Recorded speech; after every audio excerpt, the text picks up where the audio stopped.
Hello and welcome back to episode 25 of my AllTheMods10 SSP playthrough. In this episode, we're going to get a little deeper into the ditches with productive bees, as well as do some setup with Mekanism and Immersive Engineering. The first thing I do want to do though is set up a teleporter for the end, so we don't have to travel all the way there every time we need to go in. So in order to get the teleporter, we are going to need, well, the teleporter itself. We're going to go ahead and teach our system how to autocraft this. And in order to do that, we are going to need to teach this guy how to make the teleportation core, as well as how to teach it to make refined glowstone finally. So basically, we are just going to be putting this pattern right where we put the refined obsidian pattern, because we are going to be able to make it the exact same way through as we did the refined obsidian, just with, it's a lot easier with just needing glowstone though this time. So we'll go ahead and make all of these, place them in our pattern provider. And we'll go ahead and request a teleporter from Mekanism. So now that we have our teleporter, I went ahead and made 2 teleporters and 2 sets. So you make 9 at a time of the teleportation frames. So went ahead and made 18 of those. We are just going to place them down right here. I carved out a little, I don't know, teleportation room on the other side of this. And so we are going to put the teleporter down here, and then just surround it like a little portal around the teleporter core itself. And underneath of here, we are going to place a universal cable with our ender gate set to channel 1.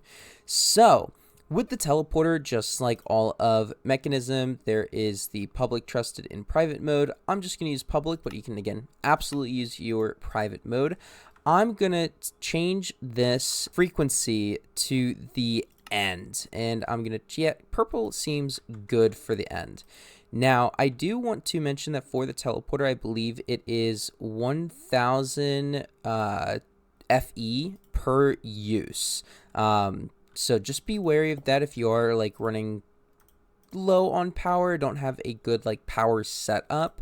Just be wary of that. And we're going to make sure as well that these chunks are chunk loaded, because if they are not and we're in the end, we actually will not get the teleporter popped up. So just make sure that these chunks are chunk loaded.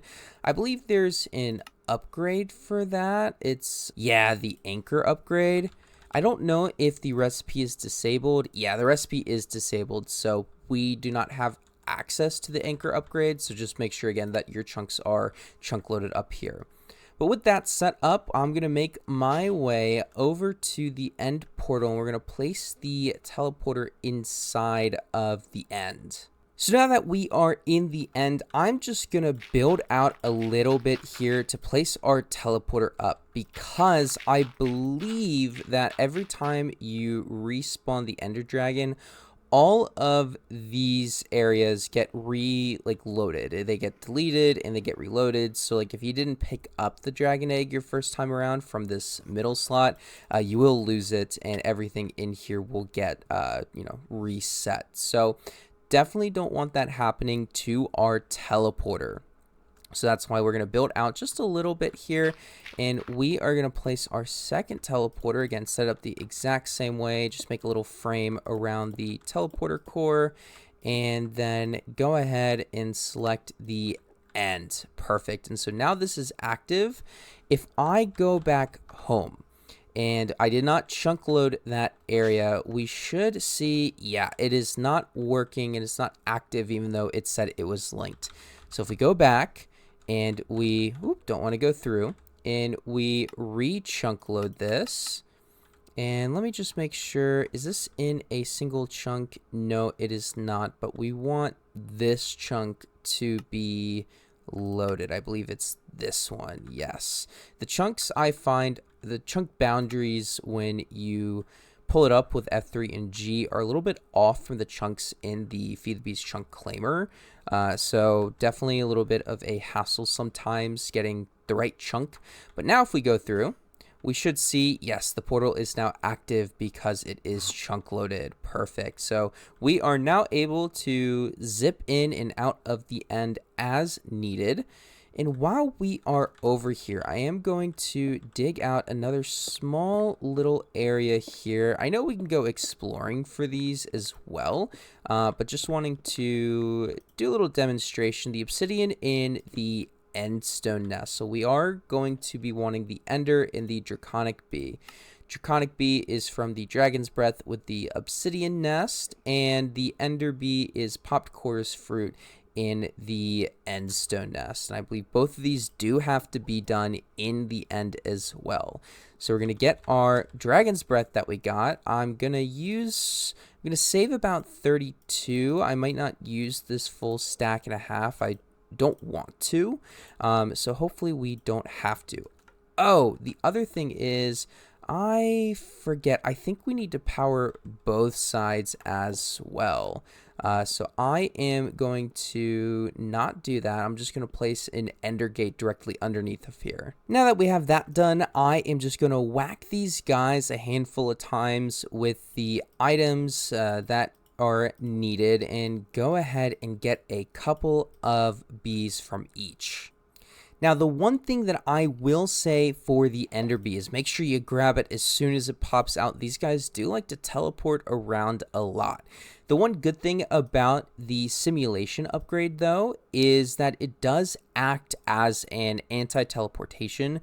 So we can go just put the ender bees in the beehive and not have to worry about them actually teleporting. So now that we got all of those guys, I am going to want to make one of the breeding chambers. So we did get 2 of each. And with that, I went out and found some rose bushes. I think I found like 5 in total.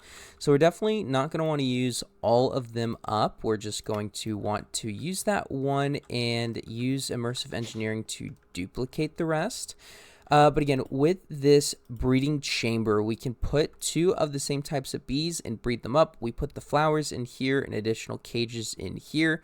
We can put upgrades to speed it up, and it does use energy. So we're definitely going to be getting into this. And I'll go ahead down here and place our ultimate universal cables. This is, again, all just temporary. We are going to be moving a lot of these machines, but just wanting to at least get some setup going. I'm going to get another ender gate, and this time we are going to be using channel 2. Since this is, I like to typically separate my channels out by floors, so I'm going to flip this over to channel 2 just so we can start utilizing our second channel. I also went ahead and dug out a little bit of a larger area out behind the beehives. Yeah, we are just going to place the storage drawers out behind here. So this linking tool is currently added on the compact storage controller. So if we right click this one here, we can now see the working area for this. So it's now linked to this one. We'll go ahead and take, I don't know, a handful of drawers. We don't need too many right now, but we will just kind of stack them around the controller as such, just like make a wall of them like we did for the other system. And now we are going to need another storage bus, and we are going to need to drag a channel down here. So I might try dragging this one that I see closest to us. I do want to check, though. So we're not going to be able to drag from here because this is the actual network. We're going to have to drag from this P2P. But I want to double check, see if I can, yeah, only 10 of 32 channels. There are plenty of channels. We're going to be using a handful with productive bees, but I can't imagine that we would be, I don't know, using anything exorbitant. So I'm going to go ahead and get this cable dragged out over yonder. So now with the cables all hooked up and the storage bus connected, we should be able to add these to our system. Now the two things, the couple of things that I want to add to our system are going to be the honeycombs themselves, and then I'm going to want to add the pollen. And I'm going to go ahead and just drag all of these out, and then the pollen and the honey bottles. So we don't have a ton of these things right now, but definitely down the line, we're going to have a lot more of these than we can chew. And so basically just doing the same thing, going to add them to our system and lock them. And with that, we should be able to see the honey, all the honey stuff, yes, in our system. Perfect. So yeah, got that set up. We're gonna probably definitely make some additional beehives with just like plain bees. I typically will have like 3 to 5 of these just full of bees, just so we can have a surplus of honeycomb and honey bottle production. But with that, I think that we are going to go ahead and get into immersive engineering. So I went ahead and started digging out a little room for our immersive engineering setup. But the first thing I do want to do is come back up here, and we are going to utilize this space back here where we're first doing immersive engineering and place our first coke oven in here. So there is a quest log for immersive engineering. If I take a look, they recently added it. I always forget where they put it. Here, just the first one under tech. And if we take a look here, it does kind of go over basically all that the mod has to offer. We might follow this a little bit, probably not exactly, but what we are going to do is make the coke oven, and in order to do that, we need 27 of these coke bricks. And essentially what this does is we are going to be producing creosote oil. We don't need a ton, we just need a little for the time being, but it is going to be good to have. So we are going to need some sandstone. So 27 coke bricks later, we're just going to place this in a 3x3 area like such.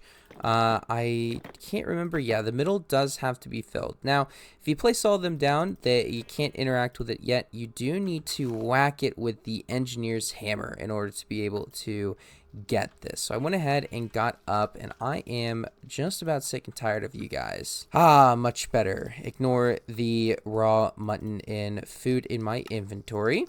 But so yes, then we can just basically use fuel, use coal, and this will get us, I believe it's going to get us coke as well as creosote oil. So go ahead and just place this fluid tank down here temporarily. Go ahead and get a fluid pipe and set that up here. This multi-block structure is interactable, so you can pipe things out of. I think it gets a little bit wonky when you try to pipe things into it. You can also, if you want to do it manually, place buckets in this input slot, and it'll output the bucket of the creosote oil.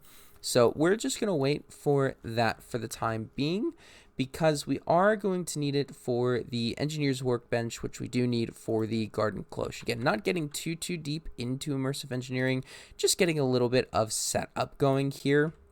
And with the engineer's manual, you can also look up some recipes. So as you probably saw, the coke oven. I always forget how I do it, but I know there are some of the immersive engineers stuff that you can bookmark over here that aren't, like, you can't actually look up the crafting recipes. So if you are ever confused about like how to build something, you can just go ahead and look it up in the immersive engineering book itself. There's a lot of things. There's a little search bar over here, so if you know what you're looking for, you can just search it out. So very helpful book. This is one of the few books that I actually use consistently with its respective mod. And as we are waiting for the creosote oil, I went ahead and taught our system how to make powered centrifuges as well as the centrifuges themselves. And I am going to make an engineer's blueprint. So this will come into use later for when we are able to craft the engineer's workbench. So a lot of these immersive engineering recipes require treated planks or treated wooden items, and treated items do need to come from wood surrounded by a bucket of creosote oil.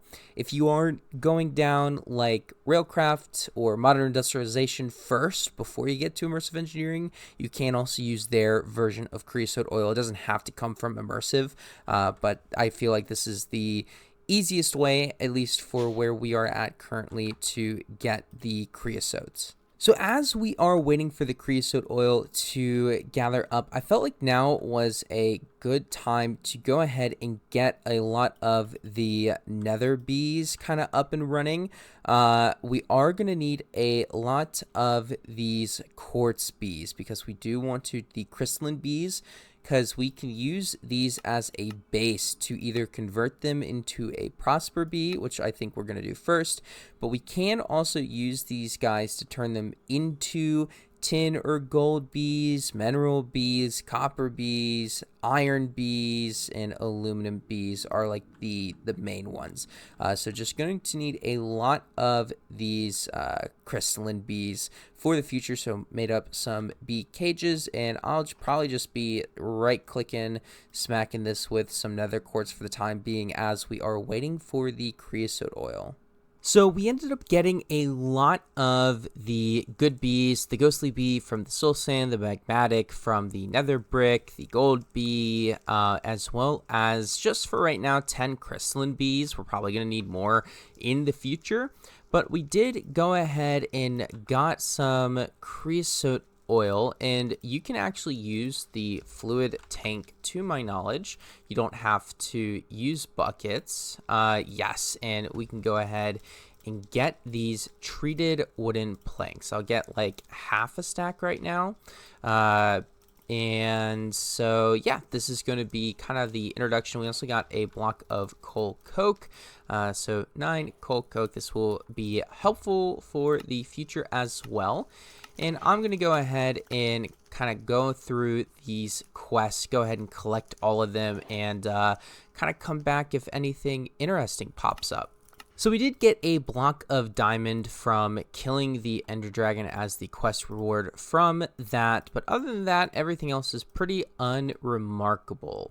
But so now we can go ahead and make the engineer's workbench. So we do need some treated wooden planks. I'll need about 3 of these.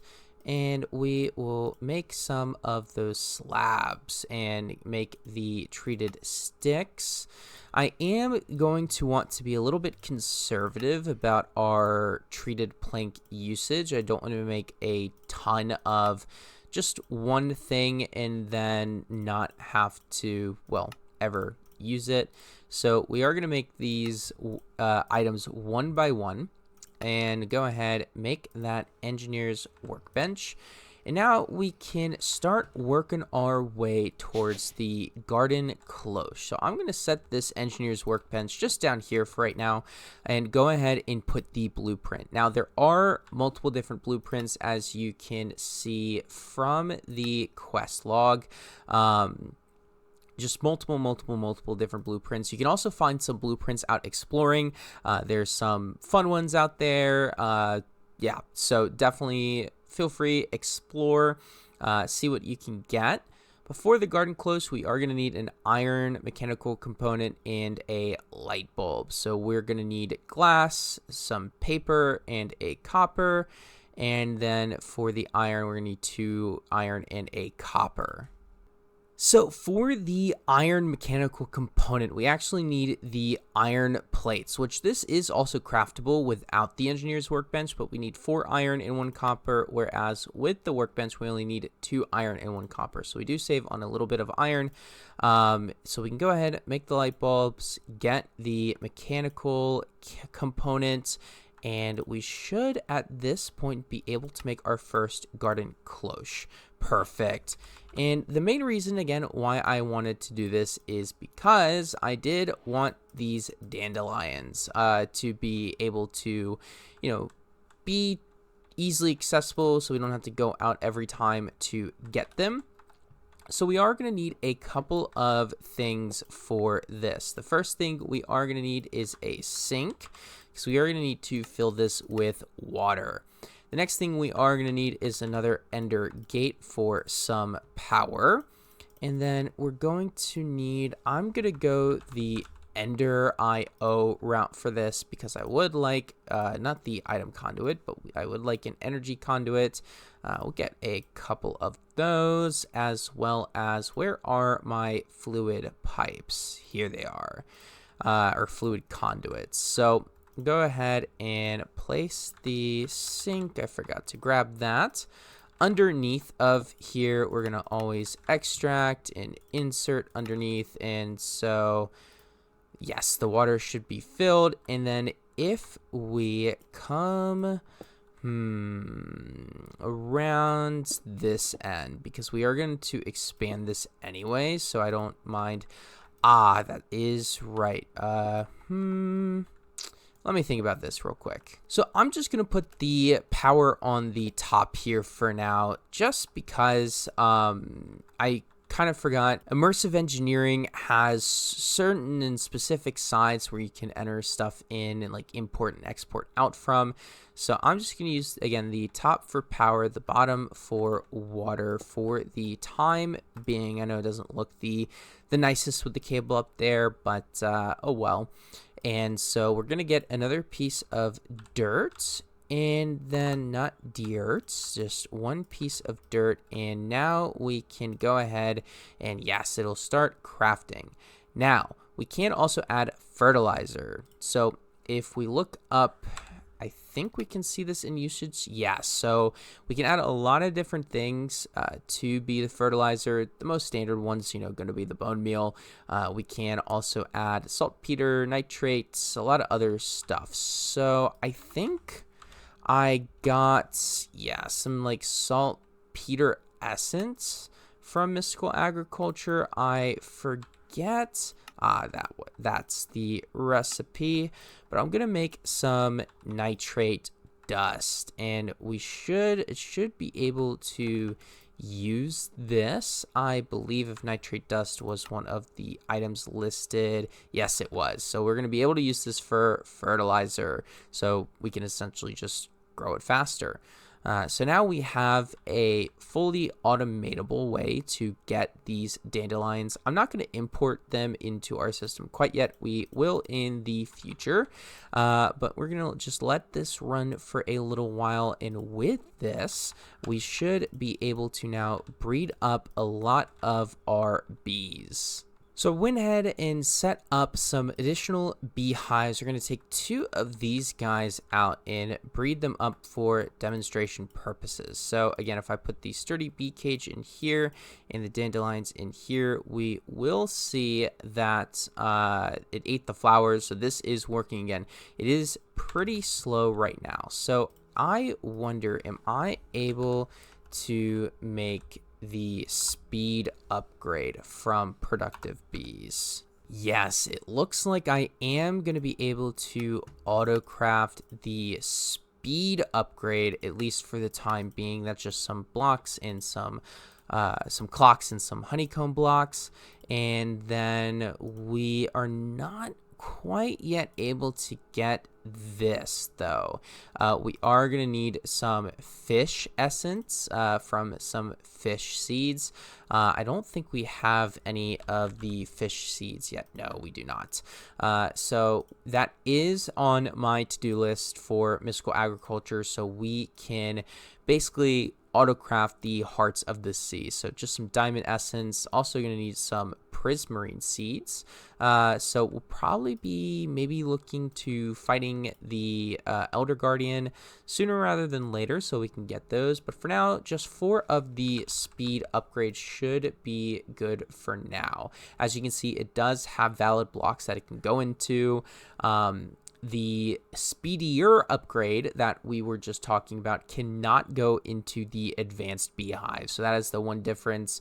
The speedier upgrades is mostly for the machines itself from the mod. So we will just get 4 of these, again, speed upgrades for now, and place them in our breeder. And boom, that was like instant the second that I put that in. So Now we are going to throw this guy back here, and I don't think I have any more sturdy bee cages, unfortunately. So, yeah, I'll go ahead and place that here, place another one here, and this is not going to be instant, but it's definitely going to be a lot faster than what we were seeing before. So I think, at least for the time being, only setting up 2 right now is going to be sufficient. I actually decided to bring it down to 3 tiers instead of 5 beehives. So I think when we get enough resources to, make the upgrades, 3 is going to be more than sufficient.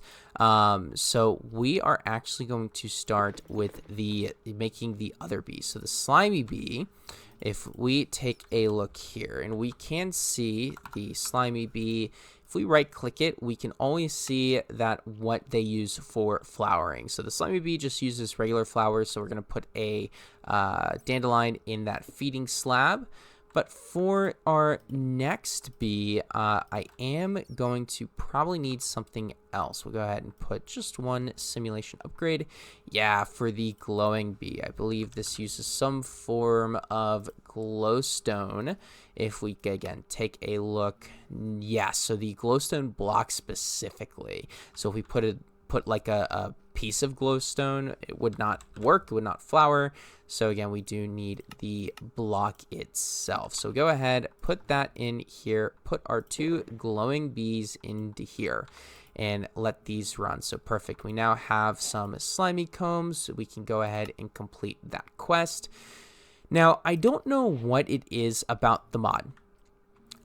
It gave me the collector bee. Obviously, we haven't made one of those, but as you just saw, it gave me the blaze bee quest reward for the blaze comb. So I think there might be some issues with the NBT data with the quest rewards for the mod pack. So again, if you're following, wanting to get every bee, then just don't collect the quest reward, and you'll know you don't have the comb itself. Yeah, I just think there's a little bit of an issue. So as we're going through and getting some of these combs, it is going to, I guess, overlap and say that you've completed a quest when you have not. And then we are going to do the same thing with both the magmatic bee and the ghostly bee. And so each of these require either a magma block or a netherwort, I believe, and then soul sand or soul soil for both of these. So we'll let these run. Again, we'll probably get all of these breeded up to get 5 per hive, and obviously if we need more, we will expand our hives or expand the production capacity of each hive. So I am basically, again, just for the rest of these, for the gold, the ender, and the draconic bee, I'm going to go ahead and set up a beehive for them. Just going to use this left side for now. Go ahead and set up a beehive for each of them with their respective feeding slab. So I did forget while we were in the end that for the ender bee, if we look him up, the ender bee does require specifically either coarse plants or flowers in order to breed. So in order to just make coarse flower, we're going to need antimatter, which we are nowhere near getting. We're also not set up for nature's aura. So it looks like I'm just going to have to take my silk touch axe into the end again. And then we will go from there. I'll probably do that off camera in a bit. But right now, I do want to get the redstone bee. So this is why the chocolate mining bee is so important. Because at least in my previous playthroughs, I had a time trying to get him.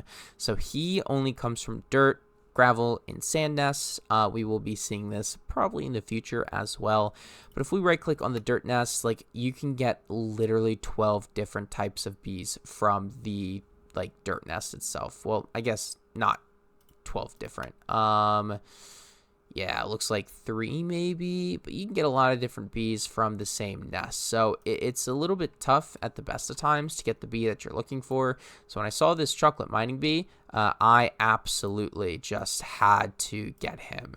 So this is going to be perfect. We're going to get 2 of these redstone bees just so we can breed them up, and we'll get just that much further in our quest here. So now that the redstone bee is done, if we take a look here, unlike the, I believe even the gold bee and the glowing bee, this can just be redstone dust in order to breed it up. If we take a look at the gold bee, I believe it does require either the ores, or the block of gold. It can also apparently do a golden pressure plate, but just to make it uniform, we're just going to do the blocks here, and now boom, we have now a block of redstone, or the redstone comb. So if we take a look here, yes, perfect. And the next bee on the list is the lapis bee. So we are going to need the blue banded bee with the redstone bee. In order to get this is one of the base bees. We can get it from 3 different nests. But if we take a look, this one isn't as bad to get, because if we take a look at the dark oak one here, we can see we can use dark oak to get the yellow, the green carpenter bees, and the blue banded bee. But if we take a look at either the acacia or the cherry nest, the only bee that you can get from the acacia is the blue banded bee. So I'm going to come over here, take our little acacia nest, wherever it is, and place this down here and feed it with some honey treats so that we can definitively obtain the blue banded bee. And boom. Okay, so we got the blue banded bee. It popped out, popped back in, but it looks like it is nighttime, so it just instantly went back into its nest. So we will just sleep through the night here real quick. I have seen and have been told that you can use a stick to get the bee out of here, but I personally have never been able to get it to work. So if we take a stick, or let's go ahead and grab this, but like if we take a stick and like right click it, you're supposed to be able to like shuck it out. I don't know, but I don't know if I'm not knowing the mechanics properly or if I'm doing something wrong, but yeah, that's basically where I'm at with that. So not entirely sure. I typically just try to sleep through the night, but we'll go ahead and also get the lapis bee and go ahead and put the glowing bee back originally where it was. So we are coming up on the end of this episode here, but just a couple of quick, like, bang, bang, get it out of the way things. The first thing is this redstone bee. You can see if you shift it, it gets the stats of the bee up. This redstone bee is currently a child, so children cannot be bred. They do have to be adults. You can either let it sit, as you can see this one used to be a child as well, but is an adult now, so you can wait and let them sit in their oak beehives or just in their respective beehives and just wait for them to turn into adults. Or if you are impatient like me, you can go ahead and place it in the incubator with 20 honey treats. Yes, you can. You can see this is slowly working, so we'll go ahead and put those speed upgrades in there as well. And perfect. Now we have an adult redstone bee. Now this can be bred into the lapis bee. So the next thing I do want to do is, at least for the time being, just go ahead and get all of the combs that we have currently set up in their own respective storage drawers. They won't be in these drawers for too long because we will be exporting them into our powered centrifuge. I went ahead and made one off camera there, but so they won't be staying in here for too long, but I do want them to be in their respective drawers, just because I don't want it taking up anything in our system. I don't want items just randomly coming in and out. I want a home for them. And we will be switching these to the blocks soon, and I say soon, I mean relatively soon, in order to make production more efficient. The next thing that I did is I also went ahead and got a chorus flower for our ender bees, so now that they can start flowering and producing us some good stuff. But that is about everything that we had time for this episode. We made a lot of good progress with productive bees, so I am going to off camera probably go through one by one and breed up all of these to the max. So we're going to get 5 of all the bees in each of their homes that we already have. And then for the next good few episodes, when I say few, I mean probably 5 to 10, we're going to be looking and aiming towards productive bees to get the maximum upgrade, the maximum production upgrade. And that is going to need a lot of different things. The maximum production, so we're going to need unobtainium, we're going to need hearts of the sea, we're going to need echo shards, and then we're going to need, well, we already have everything for the alpha and beta tiers. But so, yeah, just going to be working towards that. But I hope you guys enjoyed this episode, and I'll see y'all in the next one.